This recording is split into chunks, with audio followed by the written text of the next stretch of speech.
ભાઈ હવારમાં ખુશ છે ભાઈ. કાલે પણ આટલી જ ખુશ હતી કેમ કે ભાઈ અમે લોકો મામાના ઘરે ગયેલા હતા. મારા છે ને 3 મામા છે, એમાંથી 2 મામા છે ને સંબંધ નહીં હતો કેમ કે થોડીક મિસઅન્ડરસ્ટેન્ડિંગ રહી, સંબંધ નહીં હતો. પણ સંબંધ નહીં હતો એટલે આમ કહેવાય ને ભાઈ, સુરતીમાં વ્યવહાર નહીં હતો પણ વ્યવહાર થઈ ગયો છે, બરાબર છે. તો મમ્મી હતી કાલે બહુ બધી ખુશ ને હવારની પોળમાં ગરબા રમવા માંડી, બરાબર છે. એ જો હવારમાં નાટક ચાલુ થઈ ગયા છે. જો મામા વ્લોગ જોતા હોય ને મામા મમ્મીને ફોન કરજો, જો આટલી બધી ખુશ છે તમને મળીને. હે હવે તારે ચૌટા જવાનું, તારી ભાભીઓ હાથે.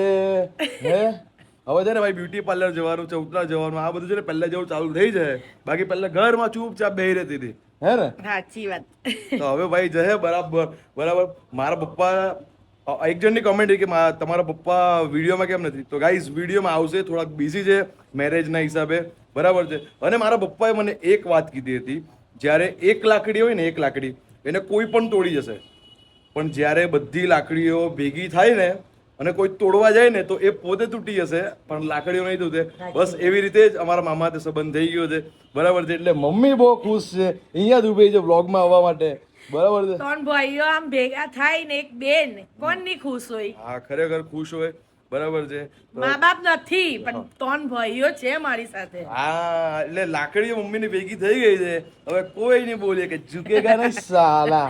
એવું કશું નહીં, હે ને? બસ આપને પરિવાર સાથે રહેવું જોઈએ, બીજું કઈ નહીં જોઈએ. ભાઈ પરિવાર સાથે હોય ને તે તો જ એની કઈ આપણે મજા અલગ માટે છે. બસ. પૈસા તો બધા કમાય હા. પણ પરિવાર સાથે હોય ને તો વાત જ અલગ છે ભાઈ. હવે તો બહુ બધી ટ્રીપ થશે, મામા લોકો હાથે, પછી કાકા લોકો હાથે, બધા ભેગા હોય ને તો મજા આવે.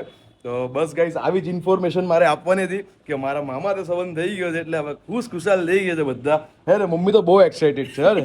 એ તો કોણ નહીં હોય. હા મારી દાદી હતી તે બી એટલી ખુશ હતા, તો મારા છોકરીના છોકરા પન્ની ચાલ્યા, એ તો બહુ ખુશી હતી. ચલો ભાઈ થોડી ઇમોશનલ થાય છે મમ્મી. તો છે ને આ બ્લોગ ગમ્યો તો લાઈક સબસ્ક્રાઇબ કોણ ફોલો કરી નાખજો. બાકી મસ્તીમાં રહેવાનું પસંદ થાય, ખાવાનું પીવાનું વાત તો છે હાર્દિકની લાઈફ. તો બોલો ગણપતિ બાપ્પા મોરયા.